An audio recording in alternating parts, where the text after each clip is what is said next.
السلام عليكم ورحمة الله وبركاته. ازيكم يا احلى متابعين؟ انا هعمل ايه النهارده غدانا او الفيديو بتاعي ايه؟ حاطه حله اهي فيها ميه تغلي، وهعمل مكرونه بالوايت صوص او بالصوص الابيض. ابني طالبها مني وهو بيحبها، فقلت اعملها معاكم سريعه كده وما بتاخدش وقت.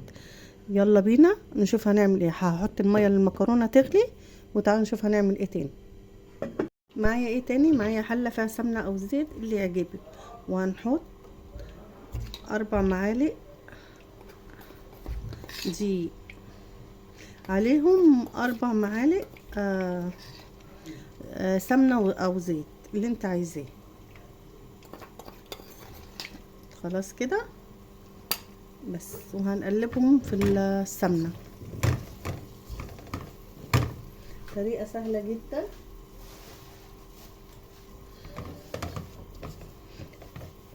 هنعمل ايه؟ هنعمل بشاميل. ايوه، المكرونه بالصوص الابيض بتتعمل بالبشاميل بس، وتحمريه كده اديكي فيه عشان ما يتلسعش. ادي معانا البشاميل اهو، او الدقيق بنحمره. لازم تحمريه حلو وتلسعيه، هتلاقي ريحته طلعت كده اهو. بصوا، هننزل بقى عليه باللبن.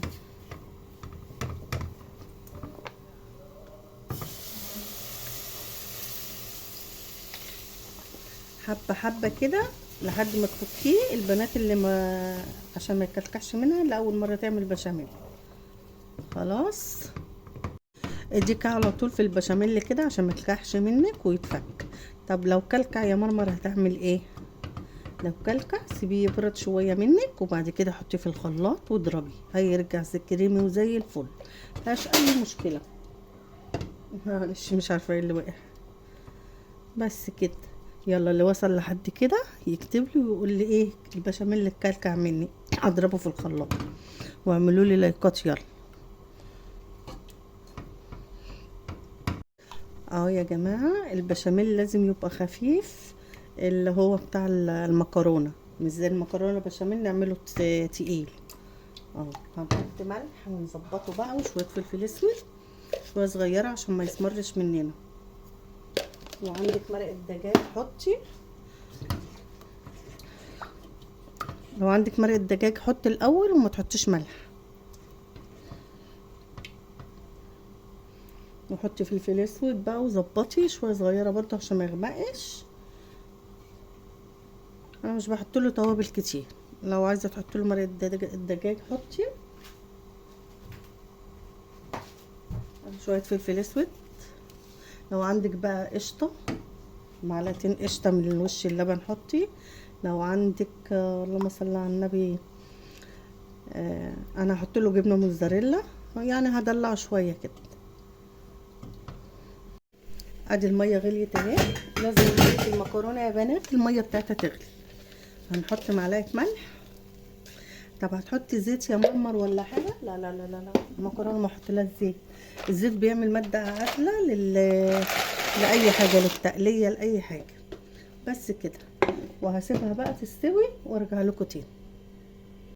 ادي المكرونه اهي يا بنات. المكرونه ما بتتغطاش، احسن تغطوها وتفرع على البوتاجاز. المكرونه ما بتتغطاش، وايدك فيها عشان ما تلزقش، ولا زيت ولا اي حاجه، هتطلع زي الفل ان شاء الله. بس كده. معايا ايه تاني؟ معايا طاسه او اي حاجه اللي انت هتعملي فيها، ومعايا، وحطيتها على البوتاجاز وحطيت ماده دهنيه اللي يعجبك. وهنزل بالبانيه بتاعنا، قطعته كده زي الشاورما كده اهو.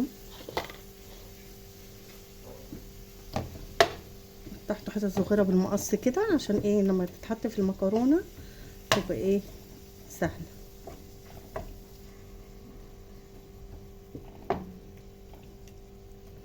خلاص. وهعمل ايه تاني؟ انا هنزل بالبصله معاها علشان انا اولادي بيحبوا البصله مهريه. انت عايزه تعملي كده اعملي، عايزه تحطيها قرب ما تخلصي اعملي. فانا حتى هخرطها حتت صغيره كده عشان ما تبانش في المكرونه.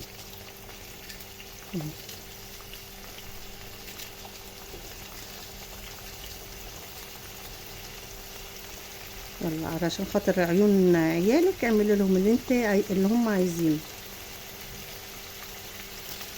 متنسوش تحطوا اللايك، واللي اول مره يخش في قناتي يعمل لي لايكات. يلا اكتبوا لي كده عملتوا اكل ايه النهارده كده، ناخد افكار من بعض.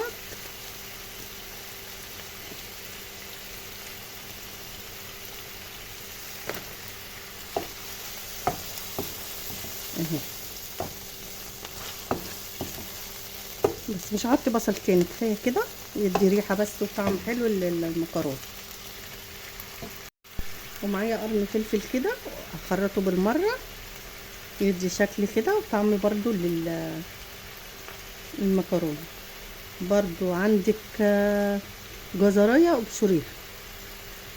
طبق مكرونه طبعا احنا مش هنعمله كده، هنعمله مغذي برضو لاطفالنا في الخضره والحاجه. حط خرطي جزرايه كده حلوه برضو.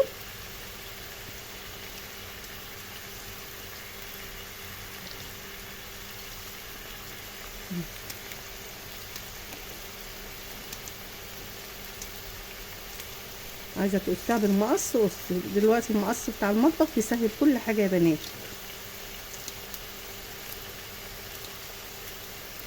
هعمل ايه تاني بقى؟ هحط شويه فلفل،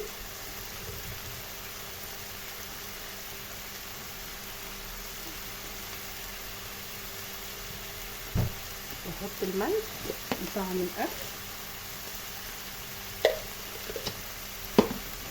يا سلام على الريحه، يا سلام، ما اقولكمش على الريحه بقى، لو كنتوا موجودين كنتوا شميتوا الريحه.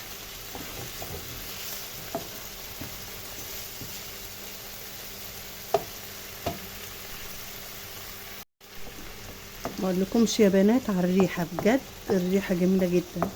واقول لكم على حاجه كمان، ما تكتروش في البهارات، البهارات بتضيع طعم الاكل. الله الله الله الله الله على الريحه. عايزين تخرطوا فلفل تاني خرطوا، عايزين تخرطوا بصل تاني خرطوا، اللي انتوا عايزينه واعملوه. الاكله هتبقى زي الفل. البصل بيطعم الفراخ والفلفل كمان. لما تقوليش البصل بيضيع الطعم، لا لا لا، بس انا استكفيت بكده وخلاص. يعني مش هحط عليها حاجه تاني خالص. عايزه بقى تحطي توابل فراخ حطي، مفيش مشكله، بس انا عايزه الطعم الاكل طعم الفراخ مش طعم التوابل. واكل بجد عيالي بيحبوه جدا، لاني لما بيحسوا بطعم الاكل وطعم الحاجه. وتعالى اقول لكم بقى الريحه، يا سلام يا سلام، شمين شايفين؟ جميله جميله جميله. كده اكلنا خلص خلاص وعلى الغد. هسيبه 5 دقايق كده، مش هحط ميه ولا حاجه، انا هوطي عليه بس هو هتشرب ميته كده ويستوي فيها، لان انا مقطعاها حتت صغيره والفراخ ما بتاخدش وقت. او البانيه ده كان قطع بانيه عندي، ورحت مقطعه القطع الصغيره دي زي ما انتم شايفينها كده. بس كده، فانا هسيبه بقى مع نفسه كده ياخد ويدي بشكل ودي ويخلص، ونغرف مع بعض اكلنا وهنشوف هنغرف ازاي. بصوا يا بنات، ادي البانيه اهو، او الشاورما او اي حاجه زي ما تسموها. هناخد منها، هشيلها وهخلي شويه صغيره بس هقلبهم مع المكرونه والباقي هحطه على الوش. يلا بينا نشوف هنعمل ايه.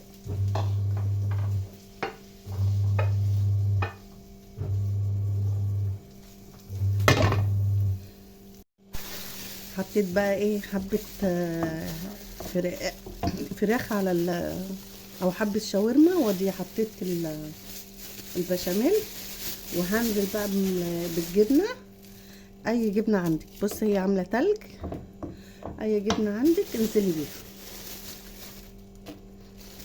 ده خليط من الجبنه نزلت بيه، انا كنت حطاها في الفريزر.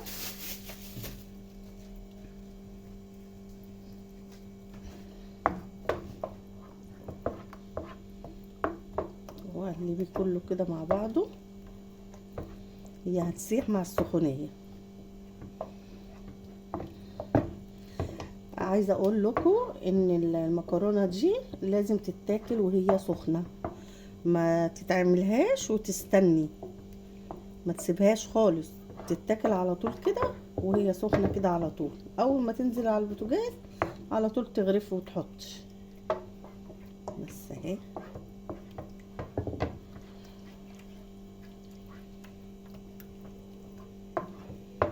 ادي الجبنه اهي هتسيح طبعا مع السخونيه.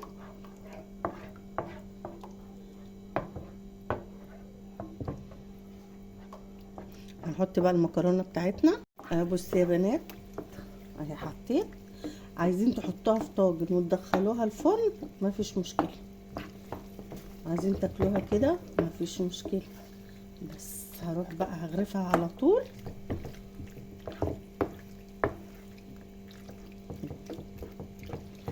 هحط لها كمان شويه بشاميل. تبقى غرقانه في الصوص كده جميله. الله على الريحه، الله ريحتها خطيره وطعمها اخطر، تحفه تحفه تحفه. جربوها وهتعجبكم، هتعجب الاولاد قوي. يلا بقى خلاص كده هنروح نغرف مع بعض بقى. يا سلام على طبقنا، شكله وطعمه خطير خطير خطير.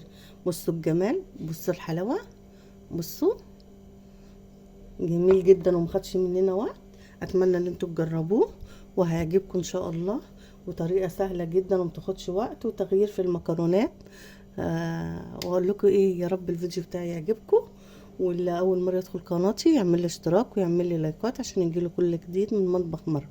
واقول لكم ايه، مع السلامه يا احلى متابعين. هتوحشوني من الفيديو ده للي جاي، وما تنسوش لايكات لايكات لايكات. مع السلامه.